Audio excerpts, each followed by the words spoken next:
மாடிப்படி ஏறப்ப மூட்டு வலி இருக்கா? மூட்டு வலிக்கு காரணம் மூட்டே கிடையாது. ஏன்னு சொல்ற நோட் பண்ணிக்கோங்க. 3 காரணத்தினால வரும். மாடிப்படி ஏறப்போ எக்ஸசிவா இங்க பெட்லோபெபரல் ஜாயிண்ட்ல கம்ப்ரஷன் ஆகிறதுனால வரும். முன்தோட பலகீனமா இருந்தா இங்க ஒரு ஷேரிங் ஃபோர்ஸை போனை புல் பண்ணுங்க.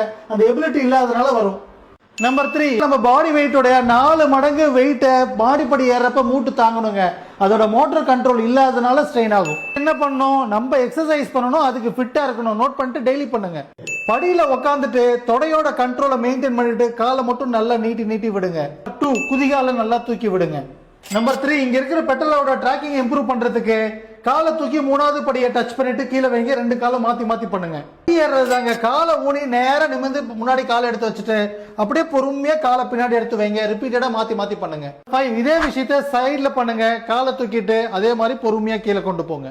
நம்பர் 6, படியில நின்னுட்டு கீழ்படிய காலை மடக்கி கீழ்படி தொட்டுட்டு மறுபடியும் வந்து நேரா நில்லுங்க. ஏறதுன்றது சிம்பிள் டெஸ்ட்டுங்க. வயசே ஆகக்கூடாது, வழி இல்லாம வாழணுமா? எப்பவுமே மாடிப்படியில ஏறப்ப கை பிடிக்காம ஏறுங்க. இந்த ஸ்ட்ரென்த் எப்பவும் இருந்தா மூட்டும் ஆரோக்கியமா இருக்கும். ஏற எபிலிட்டி இருந்தது அப்படின்னா இதயமும் ஆரோக்கியமா இருக்கும். எக்ஸசைஸ் பண்ணுங்க, பெயின் ஃப்ரீயா இருங்க. ஜஸ்ட் ஃபார் தி இன்ஃபர்மேஷன் சொல்லுங்க. உங்கள் ராம்.